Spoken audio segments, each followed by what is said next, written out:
খুব লম্বা ছোট এটা হিসাব করে তারা যার ভাগে 3টে পরে 3টে দেবে, যার ভাগে 2টে পরে 2টে দেবে। এটা আপনারা বিবেচনা করে দেবেন, কার উপর জুলুম না হয়। হয়তো 2-4-10টা কম বেশি একটু ওরা হইতেই পারে, ওটা কাটতে তো আর বানাইতে পারবে না। তাহলে আমরা এইভাবে ইনশাআল্লাহ কালকে 7:30টার ভিতরে মাঠে চলে যাবো ইনশাআল্লাহ। খানা খাইয়া কোথায় যাবো বলেন? মাঠে।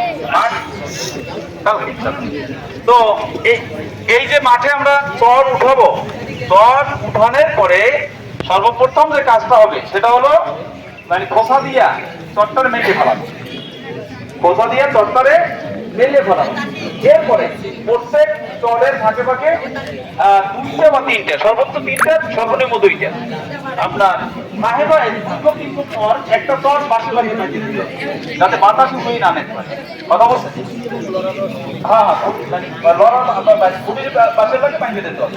খুঁটি এবং লড়াটা মিলিয়ে 2 ফুট পর পর বা 3 ফুট পর পর একটা ছুতলি দিয়ে চিকন ছুতলি দিয়ে পানি দিতে হবে। তো এরপরে চট উঠানোর পরে এই মাথায় সে দেখা যাইবে যে কোনো চট অনেক বাইসে থাকতে পারে। সেক্ষেত্রে আমরা চেষ্টা করব যে আমার যদি বড় চটটা না লাগে তাহলে ওস্তাদরা যারা আছেন তারা ছাত্রদেরকে বলবেন যে এই যে এখানে উঠে একটা ছোট চট নিয়ে দাও।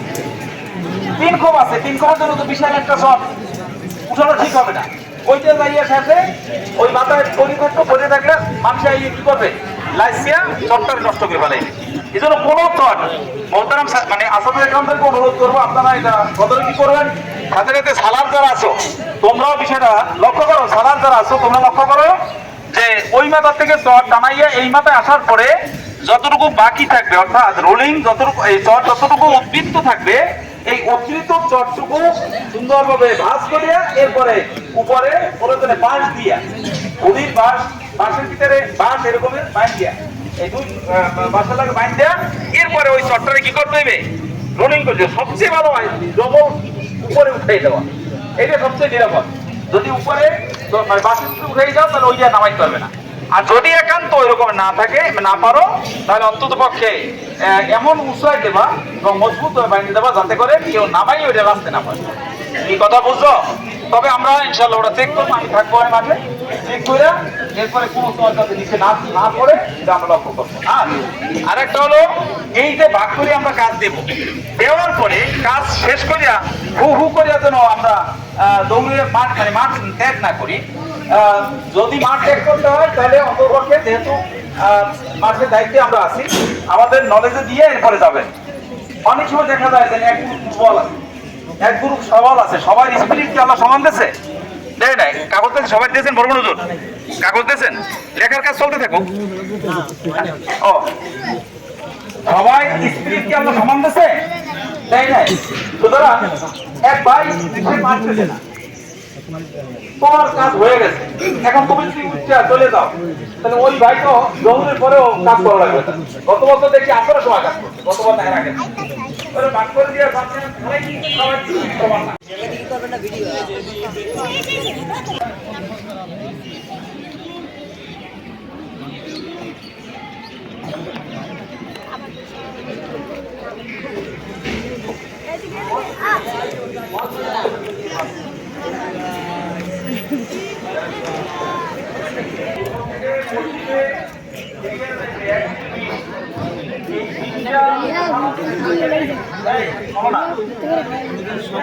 বলো না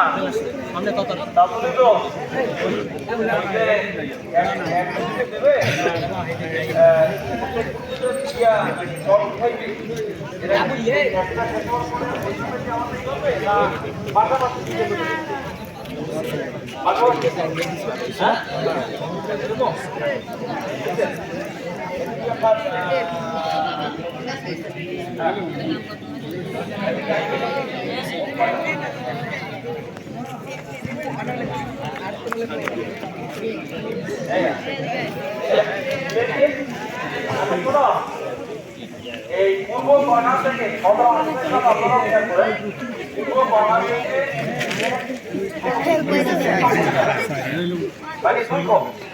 এরপরে 3 নম্বর 4 নম্বর কোপ, এটা থাকবে 2 নম্বর পরীক্ষা লাগবে। এরপরে 5 6 এটা থাকবে 3 নম্বর পরীক্ষা লাগবে। মানে প্রত্যেক পরীক্ষার ভাগে পড়তেছে কয়টা? 2টা। তবে ও পশ্চিম কর্নারে যাইয়া ওই যে কর্নার বাড়ির মসজিদের পূর্ব পাশে ওই জায়গায় একটু খোর্দা আছে, জি জি এইটা হয়তো মানে ওই শেষ দিকে যারা পড়বে একটু বেশি তাদের একটু বেশি পড়বে। ওই জায়গায় আমার যেন বাকি খুঁয়ে আন না, যেটা আমার মতো দুইটা, তো এরা মানে লেখা থাকবে। যদি ছোট খপ পড়ে তাহলে 3টাও পড়তে পারে, বড় খপ পড়লে 2টা পড়তে পারে, আবার ছোট খপ পড়লে 4টাও পড়তে পারে।